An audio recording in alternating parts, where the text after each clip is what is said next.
साथ ही कराची की सड़कों से ना तो बारिश का पानी खत्म हुआ और ना ही आलाइशें उठाई गई हैं।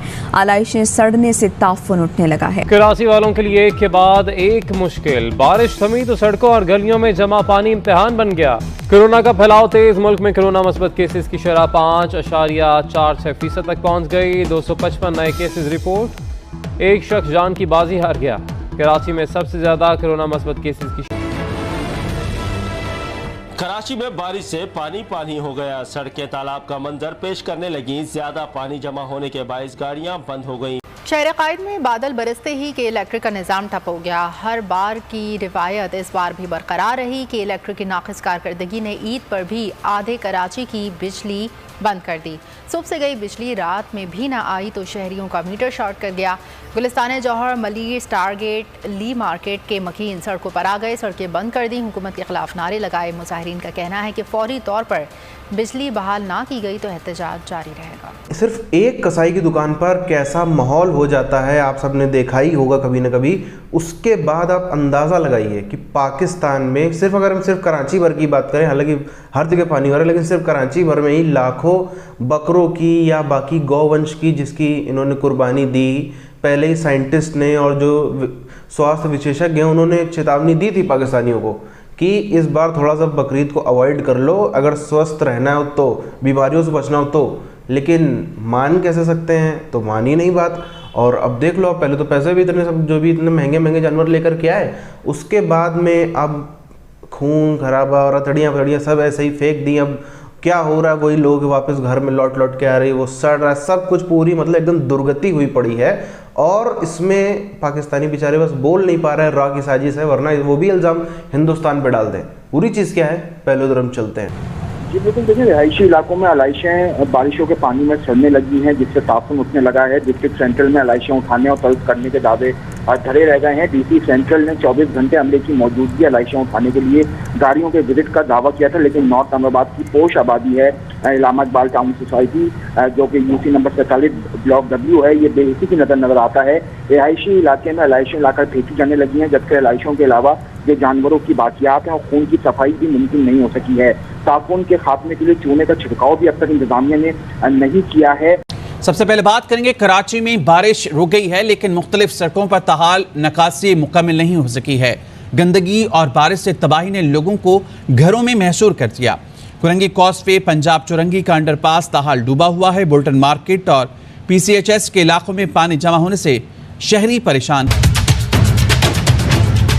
वज़ीर आला सिंध और एडमिनिस्ट्रेटर कराची के बुलंदोबांग दावे धरे के धरे रह गए। शहर के सबसे बड़े सनती जोन कोरंगी की गुजरगाहों पर बरसात का पानी ताहाल मौजूद है। PTI रहनुमा फहीम खान का कहना है कि कोरंगी कॉजवे सैलाबी पानी में बह गया। रेल इमरजेंसी के नाम पर सिंध हुकूमत करोड़ों रुपए डकार गई। ये कोई मलीर नदी, पूरी नदी है जहाँ हर साल लोग अपनी जान का नजराना पेश करते हैं। कराची के नशेबी इलाकों के पेट्रोल पंप्स पर पानी जमा, टैंक्स में पानी जाने का खतरा। मालिकान ने पेट्रोल पंप्स बंद कर दिए। पेट्रोलियम डीलर्स एसोसिएशन का कहना है कि सड़कों की सूरत हाल बेहतर होते ही सप्लाई मुकम्मल फाल करेंगे। मौजूदा सूरत हाल में कंपनियां गाड़ियां सड़क पर निकालने को तैयार नहीं। सुप्रीम कोर्ट कराची रजिस्ट्री समेत कई जगह पानी ही पानी। बेशतर इलाकों में निकासी आब का काम जारी। कई इलाकों में बिजली भी गायब। कोरोना का फैलाव तेज, मुल्क में कोरोना मस्बत केसेस की शरह 5.46% तक पहुंच गई। 255 नए केसेस रिपोर्ट। एक शख्स जान की बाजी हार गया। कराची में सबसे ज्यादा कोरोना मस्बत केसेस की शरह 39.46% रिकॉर्ड। इस्लामाबाद में 7.69, लाहौर 4.65 और पेशावर में शरह 3.93% रिकॉर्ड। बात करेंगे, कराची में बारिश तो कल रुक गई लेकिन कराची के कई इलाके अब भी बिजली से महरूम हैं और शहर के मुख्तलिफ इलाकों में 36 घंटे से बिजली गायब है। स्टेशन के अतराफ के हिस्से मुतासिर हुए। बारिश खत्म हुए तकरीबन 36 से 40 घंटे गुजर चुके हैं, लेकिन डिफेंस का इलाका इस वक्त बुरी तरह मुतासिर हुआ है। डिफेंस के मुख्तलिफ फेजिज और कैंट स्टेशन के अतराफ की बड़ी बिल्डिंग जो है उनके सब स्टेशन में पानी जाने की वजह से, कई बिल्डिंगों में बेसमेंट में पानी जाने की वजह से और कई PMT पानी की वजह से खराब हो गई हुई है और जिन इलाकों से पानी नहीं निकाला जा सका उन इलाकों में ताहाल बिजली बंद है चुके हैं। ये सूरत हाल डिफेंस के इलाके में काफी खराब हो चुकी है। जैसा कि ओल्ड सिटी एरिया में कारादर मीठादर के इलाके हैं, यहाँ भी सूरत हाल काफी खराब है। गडाब में भी जब पानी आया था तो उसके अतराफ के तकरीबन 2 दर्जन से ज्यादा बोट है, या 3 दिन हो गए हैं कि बिजली वहाँ पर बंद की गई है। वहाँ पर तो पानी उतर चुका है और वहाँ पर बिजली बहाल नहीं की गई है। लेकिन ये इलाके जो शहरी इलाके हैं जिनमें DHA का जिक्र किया गया, मुख्तलिफ फेजेज हैं, फेज 1 से लेके और फेज 7 तक जितने भी इलाके डिफेंस के, वहाँ पर बिजली की फराहमी अभी तक मामूल पर नहीं आ सकी है। ये आपकी सूरत हाल। लेकिन सिंध में मानसून की बारिशों के बायस एक और मसला हुआ है, वो ये कि रेलवे ट्रैक झंपर के मुकाम पर बुरी तरह मुतासर हुआ है, जिससे ट्रेनों की आमदरफ्त तातुल का शिकार है और मुसाफिर घंटों ट्रेन का इंतजार कर रहे हैं। ये तालाब का मंजर पेश कर रहा है, लोगों की गाड़ियां खराब हो चुकी हैं, घुटनों घुटनों ये पानी है। ये शाइन कॉम्प्लेक्स का रोड है, जबकि इसके बराबर में ही आर्ट काउंसिल का रोड है, उसका भी यही बुरा हाल है। ये सिर्फ इन 2 रोड का हाल नहीं है, बल्कि कराची की जो अहम शाहराएं हैं वो यही तालाब का मंजर पेश करी, चाहे वो शाइन कॉम्प्लेक्स रोड हो या फिर एम.ए. जिन्ना रोड हो या फिर सिंध हाई कोर्ट रोड हो। दीगर जो बेशतर जो इलाके हैं कराची के, वो तालाब का मंजर पेश कर रहे हैं। आज तो कराची में सूरत हाल इंतहाई ख़राब है, लेकिन सबसे ज़्यादा बारिश हुई है ज़िला जनूबी में। ओल्ड सिटी एरियाज, आई चंद्रीगढ़ रोड, शाहीन कॉम्प्लेक्स, क्लिफ्टन और डिफेंस में बारिश का पानी जमा होने से शहरियों को शदीद मुश्किलात का सामना है। मुल्क में मस्बत केसेस की शरह 5.46 तक पहुँच चुकी है।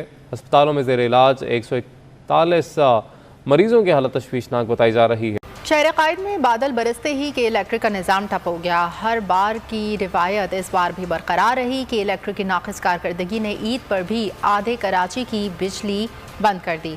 सुबह से गई बिजली रात में भी ना आई तो शहरियों का मीटर शॉर्ट कर गया।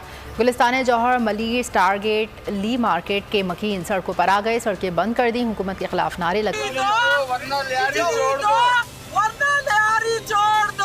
अभी तक लाइट आई नहीं है और अभी ये पूरा मन इंतजार तक कर रहे हैं। अगर अभी भी लाइट चालू नहीं हुई, हम आगे तक जाएंगे, हम किसी के दफ्तर के बाहर भी धरना देंगे। चमन में तूबा चकजई के इलाके जलगा में मुसाफिरों से भरी गाड़ी सैलाबी पानी में बह गई। मुसाफिरों ने गाड़ी के छत पर चढ़कर जानें बचाईं। खजदार आवरान लसबेला के मुख्तलिफ एरियाज का पानी दरियाए हंगोल में दाखिल। लसबेला दरियाए हंगोल में सैलाबी सूरत हाल। मकरान कोस्टल हाईवे के अहम पुल को शदीद खतरात। सरकारी और निजी बैंक्स जो हैं वो बंद हैं। शहरी जो हैं वो अपने कैश ट्रांजैक्शन के लिए ATM का रुख कर रहे हैं। चूँकि बैंक्स बंद होने की वजह से शहरियों को जो है ATM मशीन का इस्तेमाल करना पड़ रहा है। शहरी कहते हैं कि किसी जगह अगर जाते हैं तो वहाँ लंबी कतारें हैं और किसी जगह जो है ATM मशीन वो ख़राब है, उनको बड़ी दुश्वारी है कैश निकलवाने में। ये तीसरी जगह जहाँ पे मैं आया हूँ और नेटवर्किंग का बहुत ज़्यादा इशू आ रहा है। ATM स्लो हैं या कार्ड जो रिजेक्ट कर रही हैं और बहुत ज़्यादा इशूज़ हो रहे हैं, और जो चल भी रही है उस पर भी काफ़ी ज़्यादा आपको डिले का सामना है। पाकिस्तान आजकल फैक्ट्री बना हुआ है, ऐसी फैक्ट्री जो हर दिन आविष्कार कर रही है कि एक इंसान, कोई भी एक इंसान, वो कितने ऐसे तरीके हैं, किन किन अलग अलग वजहों की वजह से वो परेशान और त्रस्त हो सकता है। आप देख लो इनके देश में जो 70 साल का इनका गड्ढा था वो अब हो रहा है। क्यों हो रहा है? क्योंकि एक चीज़ होती ना कि पैसा ऐसी चीज़ है जिसकी वजह से आप छोटी बड़ी चीज़ों को दबा देते हो। समस्याएं पाकिस्तान में हमेशा से थी, लेकिन वो टेम्पररी तौर पर दब जाती थी। कहीं रोड टूट गई, कहीं कुछ हो गया, कहीं कोई मतलब अलग अलग तरीके, कहीं आग लग गई, कहीं कोई बीमारी फैल रही, कुछ हो रही, तो थोड़े पैसे खर्च कर दिए, किसी अलग अलग तरीक़ों से उस पर कंट्रोल पा लिया जा सकता है।